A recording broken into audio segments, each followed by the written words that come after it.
प्रतिपादन करने वाला तो वक्ता होता है। प्रतिपादन करने वाला कौन होता है? वक्ता। तो वाणी प्रतिपादन करती है, मतलब क्या है कि वाणी प्रतिपादन करने का साधन बनती है। इस बात को ध्यान रखना। प्रतिपादन करने वाला वक्ता ही है। अच्छा बुरा दोनों में ही परमात्मा प्रेरक परमात्मा है। अब जैसे अपने संस्कार हैं, जैसी बनी रुचि है, जैसी बनी वासना है, उसके अनुसार प्रेरक भगवान है ना। प्रेरक भगवान ही सामर्थ्य प्रदान करने वाला। हाँ हाँ, उसने वेदांत संग्रह में बताया है कि जो निषिद्ध कर्मों में जो प्रथम प्रवृत्ति जब होती है ना, तो उसमें जीव अपनी इच्छा से करता है। और बाद में हाँ, निषिद्ध कर्मों में जो प्रवृत्ति होती है ना व्यक्ति की, तो रुचि और वासना के अनुसार वो करता है। भगवान उससे चाहते हैं वो हट जाए, नहीं हटता है तो उसका अनुमोदन करते रहते मरो को। वेदांत संग्रह में बताया है। चलिए, तो अब यहाँ पर आया था कि तुम उसको ही ब्रह्म जानो। कौन? जो वाणी से प्रतिपादित नहीं होता है और जिससे प्रेरित होकर वाणी प्रतिपादन करने का साधन बनती है। तो जो वाणी का प्रतिपादक है, नहीं, वाणी का जो प्रेरक है, प्रतिपादन करने के लिए वाग इंद्रिय को प्रेरित करने वाला जो है, उसे ही ब्रह्म जानो। इदम ना, यह ब्रह्म नहीं है। यद इदम उपास्ते, जो या उपासित होता है, या ब्रह्म उपासित होता है, मतलब चिंतन का विषय होता है। चिंतन का मतलब जिसका लोग चिंतन करते हैं वो ब्रह्म नहीं है। इसको दो तरह से समझेंगे। एक तो यह कि संसारी प्राणी हमेशा किसका चिंतन करते रहते हैं? विषयों का। तो वो ब्रह्म है क्या? अच्छा, एक बात ये हो गई। और दूसरी बात ध्यान देना, उपासते पद है ना, तो ये प्रतीकोपासना, ऐसा देखना कि जैसे आता है ना, मनो ब्रह्म थी उपासित, मन ब्रह्म है, इस प्रकार उपासना करनी चाहिए। तो मन को क्या समझना है? ब्रह्म। मन को क्या समझना है? हाँ, मन को ब्रह्म समझो। ये उपासना हो गई। उपासना आवृत्ति रूप होती है ना, मन ब्रह्म है, मन ब्रह्म है, ऐसा चिंतन करना, तो ये हो गई उपासना। तो ध्यान देना, तो मन ब्रह्म है क्या? तो ये मन तो परिच्छिन्न पदार्थ है ना, तो ब्रह्म से भिन्न मन है, उसको वो परिच्छिन्न पदार्थ है, उसको जो ब्रह्म समझकर उपासना की जाएगी, उस उपासना को क्या कहेंगे? प्रतीकोपासना। ये ब्रह्म की उपासना के प्रतीक हो गया। उसको निमित्त बनाकर, उसको प्रतीक बनाकर उपासना कर रहे हैं। तो प्रतीकोपासना ये होती है, ध्यान देना, कि जो ब्रह्म नहीं है उसको ब्रह्म समझकर की जाने वाली उपासना। जैसे मन ब्रह्म नहीं है, उसको ब्रह्म समझकर की जाने वाली उपासना क्या है? प्रतीकोपासना। अब्रह्मणि ब्रह्म दृष्टया अनुसंधानम, ब्रह्म भिन्न वस्तु में, मतलब ब्रह्म भिन्न वस्तु में ब्रह्मनिष्ठि करना है ना। ब्रह्म भिन्न वस्तु को ब्रह्म समझकर चिंतन करना क्या हो जाती है? प्रतीकोपासना। मनोब्रह्मीति उपासित। ध्यान देना, यदि मनोब्रह्मीति उपासित का अर्थ करें मन के अंतरात्मा ब्रह्म है, ऐसी इस प्रकार उपासना करो, तो ये प्रतीकोपासना हो जाए, कही जाएगी तब तो यथार्थ ज्ञान हो जाएगा ना। और प्रतीकोपासना अयथार्थ ज्ञान है। अतस्मिन तद्बुद्धि, जो ब्रह्म नहीं है उसको ब्रह्म समझना है ना। तो अब देखना, तो यहाँ पर मन, मतलब मन शरीरक ब्रह्म की उपासना नहीं है। क्यों? क्योंकि उस उपासना का फल कहा गया है क्षुद्र, अन्य प्राप्ति। क्या फल कहा गया है? अन्य प्राप्ति। तो इसलिए वहां पर मन शरीरक ब्रह्म की उपासना विवक्षित नहीं है ना, प्रतीकोपासना विवक्षित है। तो अब ध्यान देना कि जो अन्न, अन्न खाद्य, अन्न है ना, अन्य नहीं, अन्ना मतलब मन को उपासना करने से अन्य मिलता है, मतलब नहीं, हाँ, मतलब मन को ब्रह्म समझकर जो उपासना करेंगे, मनोब्रह्म की उपासित, इस उपासना का फल है अन्य की प्राप्ति। जो नहीं करता उसको प्राप्ति नहीं। आप नहीं समझे। अब ध्यान देना, जो जिस फल को उपदेश करके काम करेगा उसको फल मिलेगा अवश्य की नहीं मिलेगा, बस ये मतलब है, वो मिलेगा। जिसको ज्यादा चाहिए, प्रचुर चाहिए, तो करो, सीधी बात है। अच्छा, तो अब ध्यान देना, प्रतीकोपासना का जो, तो यहाँ मन को ब्रह्म समझकर उपासना कर रहे हैं ना, तो मन को ब्रह्म समझना है, सबको ब्रह्म समझना है क्या? नहीं समझना है।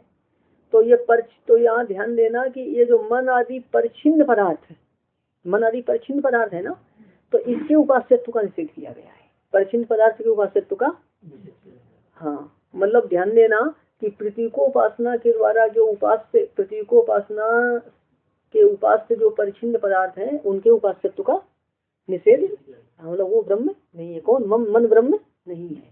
बात है समझ में? जैसे अन्य कुछ प्राप्ति के लिए विग्रह आदि का पूजन करते हैं, हाँ, तो वहाँ भी तो प्रतीकोपासना होगी, अन्य की प्राप्ति के लिए कर रहे हैं। नहीं, अन्य खाद्य, अन्य को मुख्य से अन्य फल को, नहीं, तब फिर प्रतीक एक मिनट हो जाएगा। ध्यान देना, प्रतीकोपासना का मतलब यही है कि जो ब्रह्म नहीं है उसको ब्रह्म समझकर उपासना करना, है ना। अतस्मिन तद्बुद्धि रूप है, जो ब्रह्म नहीं है उसको ब्रह्म समझना, ये क्या है, प्रतीकोपासना। तो ध्यान देना, इस ये जो श्रुति कहती है ना, नेदम यदिदम उपास्य, जो उपास्य जिसकी उपासना की जाती वो ब्रह्म नहीं है, तो इसके अनुसार सांकर मत ब्रह्म, सांकर सिद्धांत में ब्रह्म को उपास्य माना ही नहीं जाता है। उसको क्या माना जाता है, ज्ञेय माना जाता है। ब्रह्म ज्ञेय है, उपास्य नहीं है।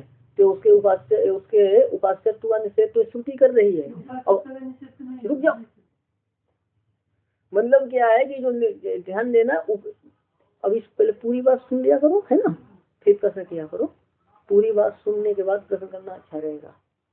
तो देखना, हम क्या बता रहे हैं कि यह ब्रह्म नहीं है, कौन, जो उपासित होता है, मतलब जिसकी उपासना की जाती वो ब्रह्म, कौन ब्रह्म नहीं है, जो उपासना की जाती जिसकी। जिसकी तो इसका क्या मतलब है कि ब्रह्म की उपासना नहीं की जा सकती। परिचिन पदार्थों की उपासना कर सकते हैं, ब्रह्म की उपासना नहीं कर सकते हैं। तो सांकर सिद्धांत में इस श्रुति को ध्यान में रख करके ब्रह्म को उपास्य माना ही नहीं जाता है। पर अथा तो ब्रह्म जिज्ञासा, ब्रह्म की जिज्ञासा करनी चाहिए, है ना। तो ये तो वायुमान भूतान जायन्ते यन जातान जीवंती यत् प्रियन्त्यपि संविंसन्ति तद विजिज्ञासस्तु तद ब्रह्म। तो यहाँ और अथा तो ब्रह्म जिज्ञासा, यहाँ ब्रह्म की जिज्ञासा करने को कहा गया है। तो जो जिज्ञास ब्रह्म है ना, तो वो जिज्ञास का क्या मतलब हुआ, जानने के लिए इष्ट, जिसको जानना चाहते हैं, जानना चाहते हैं मतलब ज्ञेय। तो ब्रह्म ज्ञेय है और वो उपास्य नहीं है। दूसरे शब्दों में कहिए कि सविशेष ब्रह्म क्या है, सविशेष ब्रह्म मतलब ईश्वर, ईश्वर उपास्य है, ब्रह्म क्या है, ज्ञेय है। ऐसा शंकर मत में मानते हैं। अब ध्यान देना, उनके मत में कोई भी उपासना यथार्थ ज्ञान नहीं है, सभी यथार्थ ज्ञान रूपा ही उपासनाएं हैं। अब उपासना जैसे मन को ब्रह्म समझकर उपासना करना है, खम ब्रह्म श्रुति कही थी, आकाश ब्रह्म ऐसी उपासना करो, आकाश ब्रह्म ऐसी। तो बहुत सारी जो है ना प्रतीकोपासना, योषिता वही अग्नि, स्त्री अग्नि है, ऐसी भी उपनिषदों में चिंतन आया है। तो ये भी क्या है, प्रतीकोपासना। अच्छा, तो अब यहाँ देखना, शंकर सिद्धांत के अनुसार कोई भी उपासना क्या है, यथार्थ ज्ञान रूप नहीं है, इसलिए उपासना से मोक्ष नहीं हो सकता है, क्यों सभी यथार्थ ज्ञान रूप है, ब्रह्म है। तो जैसे देखना, सालग्राम से शंकर भाष्य में दिया है कि सालग्राम में विष्णु बुद्धि, ये क्या है, उपासना है, मतलब अयथार्थ ज्ञान है। क्यों, सालग्राम तो क्या है कि पत्थर है ना, तो विष्णु तो पत्थर नहीं होता है, सालग्राम अचेतन है, विष्णु तो अचेतन नहीं है, सालग्राम परिच्छिन्न है और विष्णु क्या है, परिच्छिन्न नहीं है। तो सालग्राम को विष्णु समझना, तो जो सालग्राम की पूजा है ये शंकर मत में क्या है, प्रतीकोपासना। अतस्मिन तद्बुद्धि, मतलब विष्णुत्व के अभाव वाले सालग्राम शिला में विष्णु बुद्धि करना, ये क्या है, प्रतीकोपासना शंकर मत के अनुसार। और ये प्रतिमा में भी विष्णु बुद्धि है, जो प्रतिमा भगवान की है रामकृष्ण नारायण, तो वो क्या है कि उसमें रामत्व कृष्णत्व आदि नहीं है, ब्रह्मत्व नहीं है, लेकिन उसको प्रतिमा, उसमें नारायणत्व नहीं है, पर उसको नारायण समझकर उपासना कर रहे हैं। प्रतिमा नारायण, प्रतिमा नारायण, प्रतिमा को नारायण समझते हैं, सालिग्राम को विष्णु समझते हैं। तो ये सब क्या है, प्रतीकोपासना है, बात आती समझ में। तो शंकर मत में इनको प्रतीकोपासना इन सबको कहा जाता है। तो वैष्णव मत में ध्यान देना, यदि कोई पत्थर को नारायण समझेगा, विष्णु समझेगा, तब तो प्रतीकोपासना सबको मानना ही पड़ेगा। लेकिन जो शास्त्र में जो उपासना विहित है, वैष्णव लोग जिस उपासना को करते हैं वो प्रतीकोपासना नहीं है। वहाँ सालिग्राम जड़ पत्थर को विष्णु नहीं मानते हैं, बल्कि सर्वव्यापक चेतन परमात्मा सालिग्राम में भी विद्यमान है ना। तो सालिग्राम में विद्यमान विष्णु को विष्णु मान रहे हैं, सालिग्राम में विद्यमान विष्णु को और प्रतिमा में विद्यमान विष्णु को विष्णु मान रहे हैं, बताइए समझ में। तो जब तो किसको विष्णु मान रहे हैं, तो विष्णु को विष्णु मान रहे हैं, या जो विष्णु नहीं है उसको विष्णु मान रहे हैं, विष्णु को विष्णु मान। तो फिर आयथार्थ ज्ञान रूप हुआ, तो रुक जाओ, आयथार्थ ज्ञान रूप हुई, तब ये प्रतीकोपासना हुई। तो ध्यान देना, शास्त्र में जो ये उपासना है भगवान की, नारायण की, प्रतिमा की, ये सब क्या है कि प्रतीकोपासना नहीं है, यथार्थ ज्ञान रूप है। शंकर मत में इसका कोई चिंतन नहीं है, शंकर भाष्य में इसका कोई चिंतन नहीं है।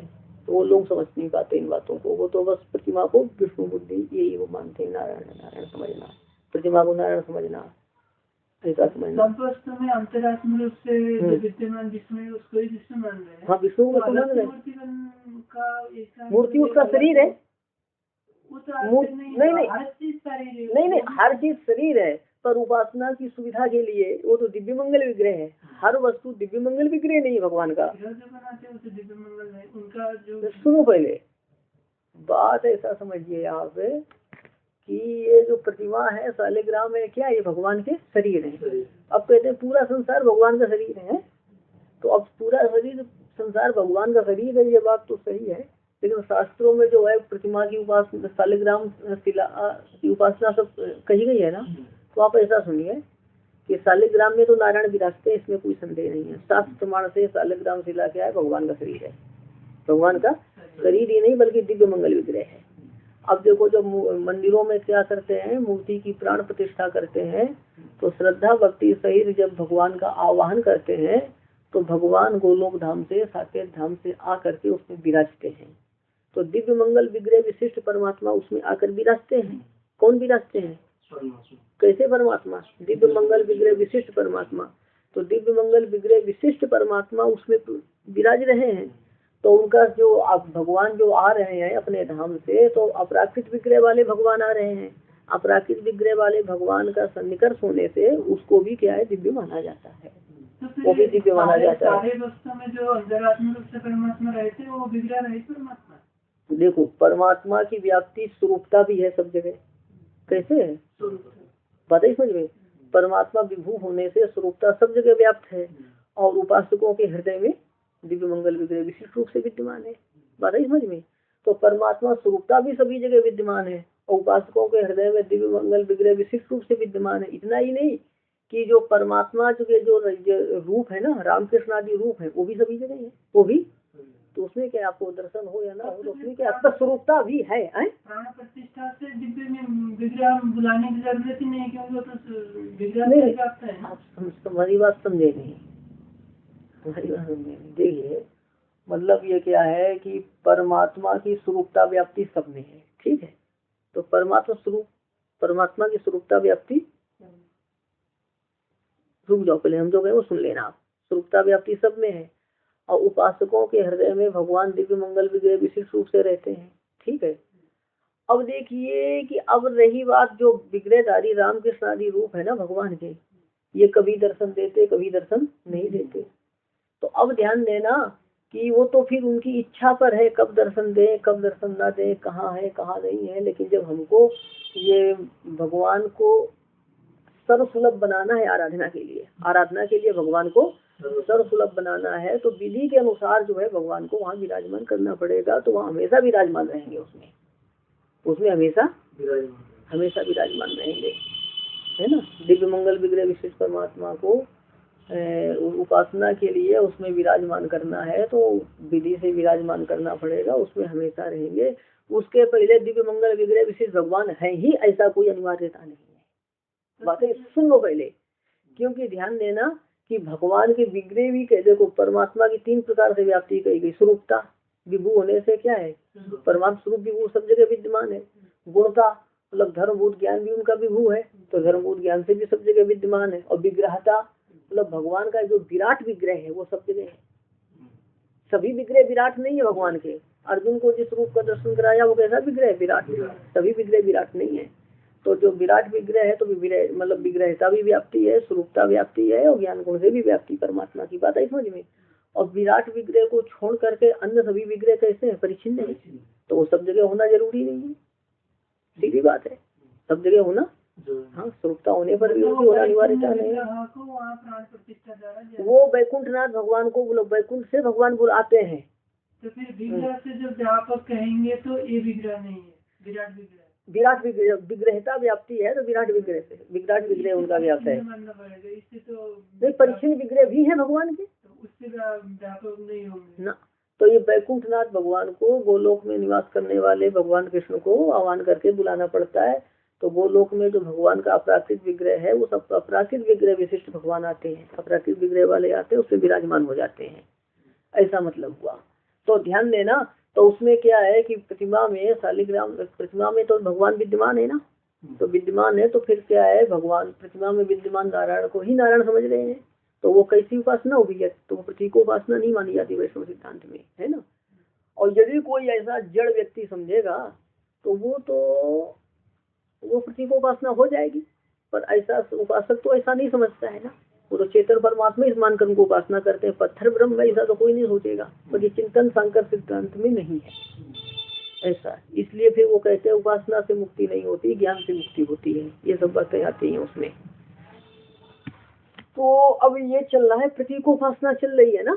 अच्छा, तो मन आदि परिच्छिन्न पदार्थ उपास्य नहीं हो सकते हैं। नेदम यदिदम उपास्ते, इसका क्या मतलब है कि जिस परिच्छिन्न मन आदि जिस परिच्छिन्न पदार्थ की उपासना की जाती है वो ब्रह्म। हाँ, परमात्मा तो अपरिच्छिन्न ही है, बात है समझ में। परिच्छिन्न विग्रहधारी भगवान कैसे हैं? अपरिच्छिन्न। हाँ, परिच्छिन्न विग्रह वाले भगवान भी कैसे हैं? अपरिच्छिन्न ही है, बात है समझ में। हाँ, तो अब मतलब क्या है कि परिच्छिन्न पदार्थ, मन आदि परिच्छिन्न पदार्थ उपास्य नहीं है, यही बताया जाता है।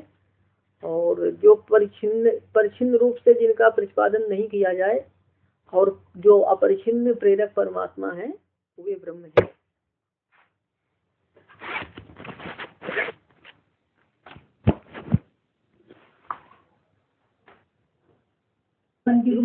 एक तो ध्यान देना, ध्यान का आलम्बन बनने के लिए जो कहा जाता है ना, इसका मतलब ये नहीं है कि उसके बिना जो है आपको ध्यान हो जाएगा। उसके बिना, सुन लीजिए जो हम कहना चाहते हैं, ध्यान का आलम्बन बनने के लिए भगवान अनुग्रह करते रूपों में विद्यमान है। तो यदि ध्यान देना इनके बिना ध्यान हो जाएगा ऐसा मतलब नहीं। दूसरी बात समझो कि परमात्मा जब सर्व शरीरक है तो ये तो विग्रह शरीरक है कि नहीं है? क्योंकि उपासना भी क्या यथार्थी है, विग्रह शरीरक यदि न होते तो होता। अब ध्यान देना, परमात्मा का जिन जिन रूपों में शास्त्रों में प्रतिपादन किया गया है उन सब प्रकार से परमात्मा का साक्षात्कार करने पर मुक्त होता है। ये सर्वात्मा रूप से प्रतिपादन किया गया है तो सर्वात्मत्व भी उनका साक्षात्कार करना पड़ता है। सर्वात्मा रूप से प्रतिपादन किया गया है तो सर्वात्मत्व भी, और स्वरूपता जो प्रतिपादन किया गया है ना, तो ध्यान देना ये मतलब नहीं है कि जब दिव्य मंगल विग्रह विशिष्ट रूप से साक्षात्कार हो रहा है तो उस स्वरूप का नहीं होगा, ये नहीं समझना। मतलब क्या है कि व्यापक परमात्मा का दिव्य मंगल विग्रह विशिष्टत्व व्यापक परमात्मा का साक्षात्कार होगा, नहीं समझे। दिव्य मंगल विग्रह विशिष्टत्व किसका साक्षात्कार होगा? व्यापक परमात्मा का होगा। जैसे ऐसे समझो आप नक्षत्र विशिष्टत्व आकाश को देखते कि आप नहीं देखते। इसका मतलब ये तो नहीं है कि जहाँ नक्षत्र है वही आप पर आकाश आप देख रहे हैं उसी जगह, मेरी बात नहीं समझे। नक्षत्र विशिष्टत्व आप आकाश को देख रहे हैं तो नक्षत्र जहाँ है वही आकाश आप देख रहे हैं, ऐसा तो नहीं है ना है?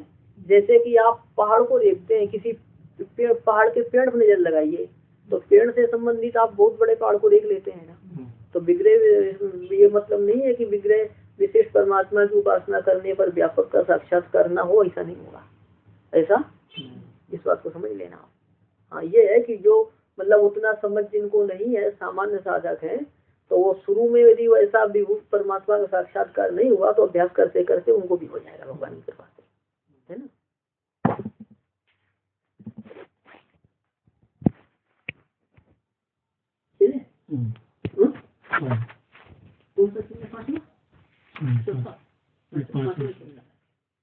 तो प्रतीकोपासना समझ गए। हाँ, कि उपासना के विषय को उपास्य कहते हैं ना। तो प्रतीकोपासना और अप्रतीकोपासना के भेद से दो प्रकार की उपासनाएं हैं। अभी प्रतीकोपासना आपको समझा दी गई है। तो नेदम यदिदम उपास्य से जो उपास्य का निषेध किया जाता है तो मतलब परिच्छिन्न उपास का निषेध किया जाता है। किसका? अथवा कहेंगे कि प्रतीकोपासना, जिस प्रतीक की उपासना की जाती है उसे ब्रह्म होने का निषेध किया गया है। क्या प्रतीक की उपासना की जाती है उसे ब्रह्म होने का निषेध किया गया? हाँ, अब इसको हम किन शब्दों में कहें, मतलब जिस प्रतीक की उपासना की जाती है वो ब्रह्म नहीं है, या प्रतीक ब्रह्म नहीं हो सकता। हाँ, उसका निषेध नहीं होगा। अच्छा, अब ध्यान देना, तो प्रतीक को तो ब्रह्म मानते नहीं है ना, और कोई मानेगा तो वो यथार्थ ज्ञान हो जाएगा। चलिए चले आगे। तो प्रतीकोपासना और दूसरी क्या है? अप्रतीकोपासना। न प्रतीकोपासना इति अप्रतीकोपासना। तो प्रतीकोपासना से भिन्न उपासना अप्रतीकोपासना कही जाती है। देखो, यह ब्रह्म को ही ब्रह्म समझकर की जाने वाली उपासना है ना, या यथार्थ ज्ञान रूप है, मोक्ष की साधन है। ठीक है, जब यथार्थ ज्ञान रूप है तो मोक्ष की साधन हो जाएगी, और वो मोक्ष की साधन नहीं थी। जैसे प्रत्येगात्मा मतलब जीवात्मा, जैसे प्रत्येगात्मा अपने शरीर का आत्मा है, वैसे ही प्रत्येगात्मा का भी आत्मा कौन है? परमात्मा। जैसे प्रत्येगात्मा अपने शरीर का आत्मा है, वैसे ही परमात्मा प्रत्येगात्मा का भी। तो जब ये प्रत्येगात्मा का भी आत्मा परमात्मा है, जैसे एक प्रत्येगात्मा अपने शरीर का आत्मा है, तो ये शरीर स्वतंत्र है क्या? स्वतंत्र नहीं है। अब जहाँ चाहेंगे ले जाएंगे इसको, जैसा चाहेंगे उपयोग करेंगे। तो जैसे प्रत्येगात्मा अपने शरीर का आत्मा है, वैसे परमात्मा प्रत्येगात्मा का भी आत्मा है। तो प्रत्येगात्मा स्वतंत्र हुआ क्या? प्रत्येगात्मा के शरीर हो गया, परमात्मा क्या हो गए?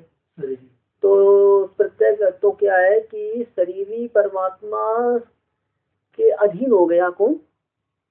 प्रत्येगात्मा। क्योंकि शरीर है तो स्वतंत्र है क्या? स्वतंत्र नहीं है ना, तो कभी भी स्वतंत्र है। तो अपनी ध्यान देना, परमात्मा प्रत्येगात्मा का भी आत्मा है, इसलिए अपनी स्वतंत्रता की बिल्कुल प्रतीति न हो, अपनी स्वतंत्रता की। हाँ, तथा ब्रह्म के अधीन अपना स्वरूप है कि नहीं है? अपनी स्वतंत्रता की लेशता भी प्रतीति न हो, तथा ब्रह्म के अधीन अपना स्वरूप है। ये ज्ञान दृढ़ होना चाहिए कि नहीं होना चाहिए? कि अपनी मतलब अपनी स्वतंत्रता की बिल्कुल प्रतीति न हो, तथा ब्रह्म के अधीन अपना स्वरूप है। इस ज्ञान की दृढ़ता के लिए कि अहम ब्रह्मास्मि इस प्रकार उपासना करनी चाहिए। किस प्रकार? हाँ, उपनिषदों में इसका जिक्र आता है उपासना का।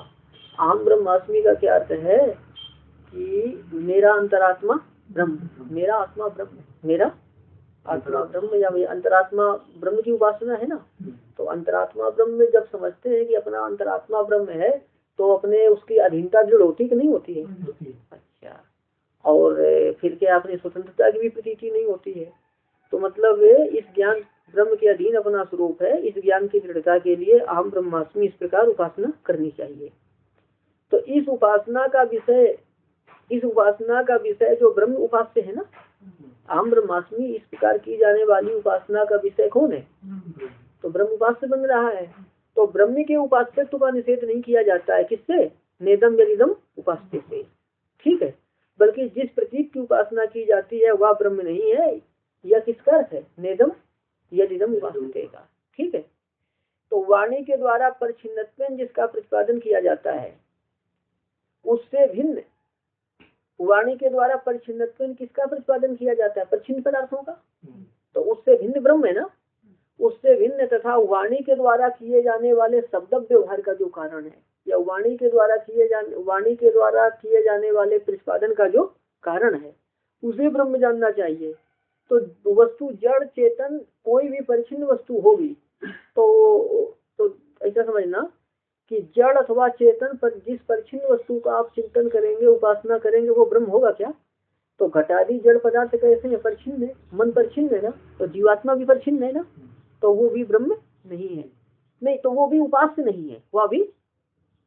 चलो, इससे भिन्न ब्रह्म ही उपास्य है, ऐसा समझिए। अब देखना,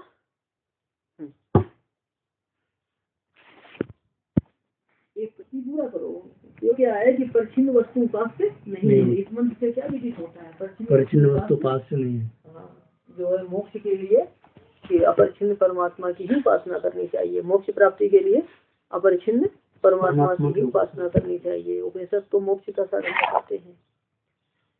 तो ध्यान देना, तो परिच्छिन्न वस्तु के उपास्यत्व का निषेध किया गया है, चाहे वो मन हो, घटादी पदार्थ हो, या जीवात्मा हो।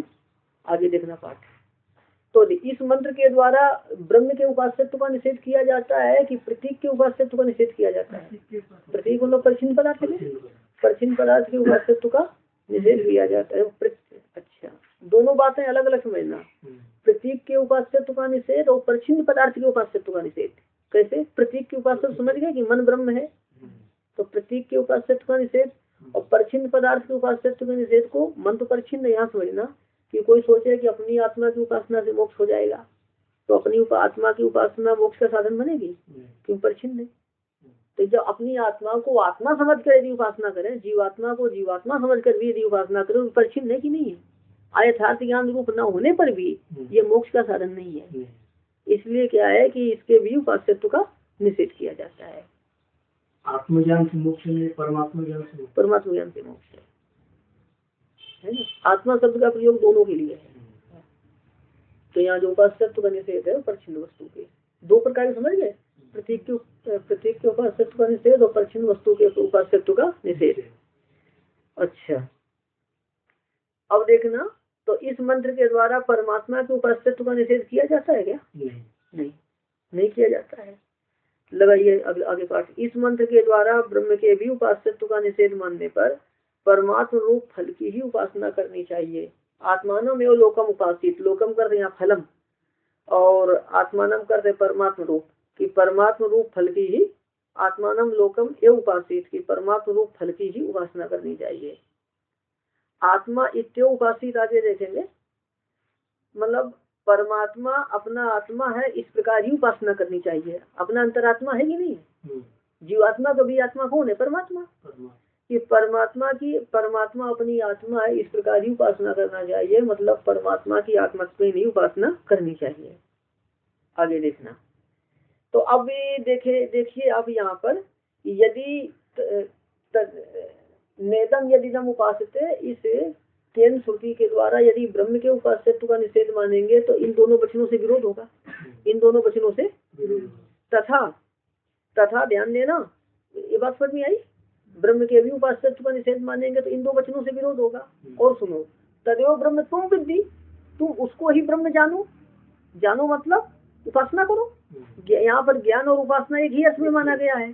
तो फिर क्या है, यदि ब्रह्म इस मंत्र के द्वारा ब्रह्म के भी उपास्यत्व का निषेध मानेंगे तो तदेव ब्रह्म तुम विद्धि, इस वचन से भी विरोध हो जाएगा।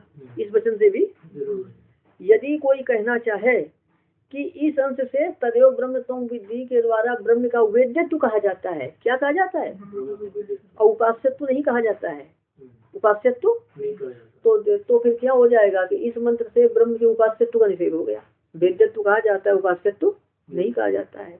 तो कहते हैं ऐसा नहीं कहना, क्योंकि वेदन का अर्थ उपासना है तथा वेद्यत्व और उपास्यत्व एक ही है। वेद्यत्व और उपास्यत्व, जब वेद्यत्व और उपास्यत्व को एक मानेंगे तब फिर क्या है कि नेतम यदि हम उपास्य के द्वारा यदि उपास्यत्व का निषेध मानेंगे तो किससे विरोध होगा? तदेव ब्रह्म तुम, इसलिए ब्रह्म के उपास्यत्व का निषेध नहीं है। अब ध्यान देना, सांकर मत में क्या है, उपास्य और वेद के अलग अलग माने जाते। उपास्य और वेद, हाँ, तो ध्यान उपनिषदों के अनुसार उपास्य और वेद एक ही है। इसको समझाने के लिए आगे लिखा गया है। देखो, मनोब्रह्मिति उपासित मिला, मन ब्रह्म मतलब मन ब्रह्म है इस प्रकार उपासना करें। हो गया, ये छांदोग्य श्रुति है। और इसका आगे का वाक्य आगे दिया है, भातिचा तपतिचा कीर्त्या यशसा ब्रह्म वर्चसेना या एवं वेद। लगाइए, या एवं वेद, यह जो पुरुष एवं वेद का अर्थ है इस प्रकार जानता है, जो पुरुष इस प्रकार जानता है।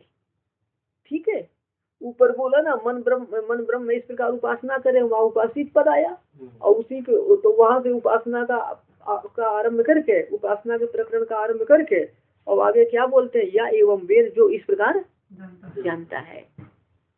तो जो इस प्रकार जानता है, अब देखना, भातिचा तपतिचा कीर्त्या, तो कीर्त्या भाति, कीर्त्या और यश दो आए ना, कीर्ति और यश पर्याय समझे जाते हैं ना।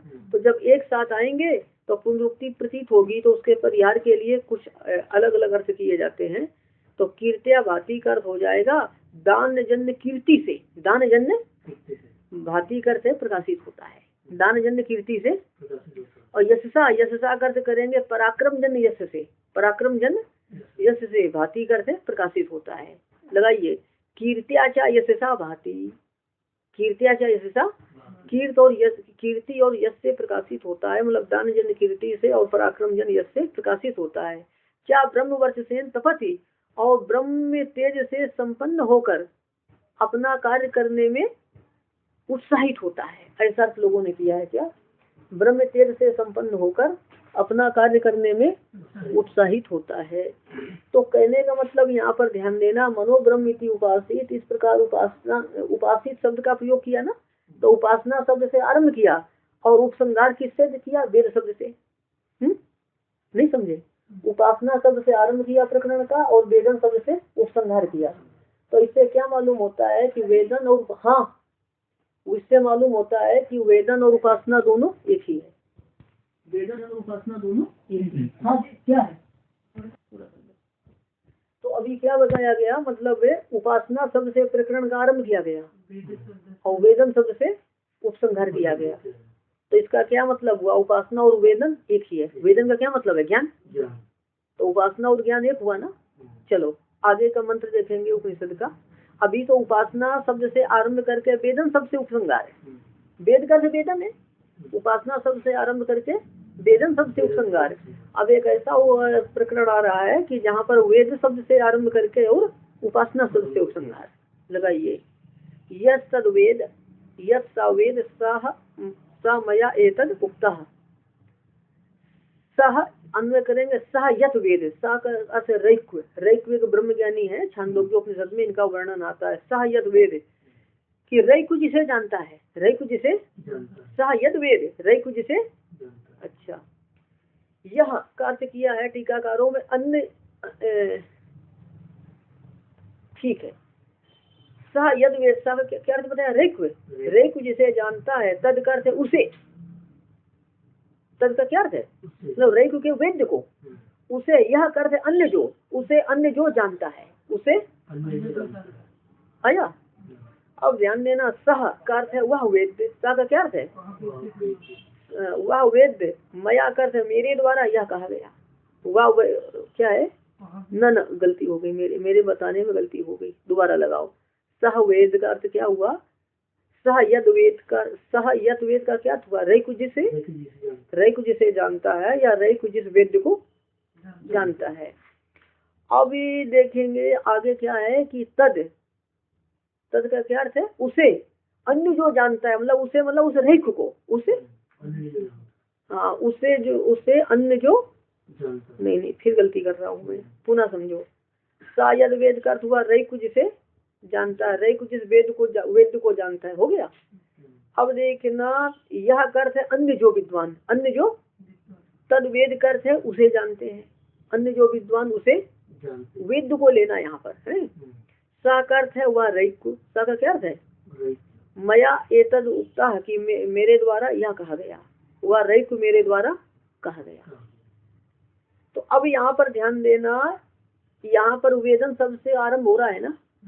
इस प्रकार उपक्रम में वेदन शब्द से कहे गए रैक्व के ज्ञान का, वेदन शब्द से कहे गए रैक्व के ज्ञान का। अब आगे चलना, अनुमा एताम भगवो देवताम साधि याम देवताम उपास्य। चलिए, तो यहाँ पर आप देखिए, यहाँ शब्द क्या है, भगवा। भगवा करते भगवान, हे भगवान, हे भगवान, याम देवताम उपास्य, आप जिस देवता की उपासना करते हैं। भगवा का अर्थ हुआ भगवान, हे भगवान, याम देवताम उपास्य, आप जिस देवता की उपासना करते हैं। मैं अनुमा, अनु में पदच्छेद करना, मैं एताम देवताम अनुसाधी, मैं का अर्थ मेरे लिए, एताम देवताम का अर्थ है इस देवता का, और अनुसाधी का अर्थ है उपदेश कीजिए, मेरे लिए इस देवता का, कि हे भगवान आप जिस देवता की उपासना करते हैं मेरे लिए इस देवता का उपदेश कीजिए। अब यहाँ पर ध्यान देना, उपास्य शब्द आया है ना, तो यहाँ पर जो छांदोग्य का 4थे अध्याय का है, पहले कहाँ का था, हाँ। तो यहाँ पर देखना, प्रकरण का आरंभ किया है वेदन शब्द से, और उपसंहार किस शब्द से किया गया है, उपास्य उपासना शब्द से। तो इससे क्या मालूम होता है, वेदन और उपासना दोनों एक है। यदि वेदन और उपासना, ज्ञान और उपासना अलग होता तो श्रुति में ऐसा नहीं होता। श्रुति में ऐसा, मतलब वेदन शब्द से प्रकरण का आरंभ किया तो उपासना से उपसंहार कर दिया, उपासना से आरंभ किया प्रकरण का तो वेदन शब्द। हाँ, इसका क्या मतलब होता है कि ये दोनों एक है ना। कोई कहे कि मैं राम कथा को कहना शुरू करता हूँ और फिर बोले कि मैंने राम का कथानक कर दिया, तो कथानक कथा तो पर्याय हो जाएंगे, बताइए समझिए। हाँ, तो अब क्या है कि जब ये स्थिति है, वेदन और उपासना एक है, तो वेद्यत्व और उपास्यत्व भी क्या होंगे, एक होंगे। तो फिर क्या होगा कि नेदम यदिदम उपास्य के द्वारा यदि ब्रह्म के भी उपास्यत्व का निषेध मानेंगे तो तदेव ब्रह्म तुम विद्धि से विरोध हो जाएगा। यदि कोई कहे तदेव ब्रह्म तुम विद्धि, तो ब्रह्म का वेद्यत्व कहता है, उपास्यत्व नहीं कहता, तो ऐसा नहीं कहना, क्योंकि वेदन और उपासना एक है, तो वेद्यत्व और उपास्यत्व भी दोनों क्या है, एक ही है, तो अलग अलग भेद नहीं कर सकते हैं। तो जो कहते हैं कि ब्रह्म क्या है, ये है, उपास्य नहीं है, वो कहते हैं ये वेद श्रुति सम्मत नहीं है। वेद और उपास्य दोनों एक ही है, तो जो ज्ञेय है वही क्या है, उपास्य है। ज्ञान तो भाई आत्मज्ञान परमात्मा ज्ञान, ज्ञान तो दोनों है ना। जब परमात्मा का ज्ञान जब प्रीति रूपापन्न हो जाएगा तब उसको क्या कहेंगे, भक्ति, ऐसा।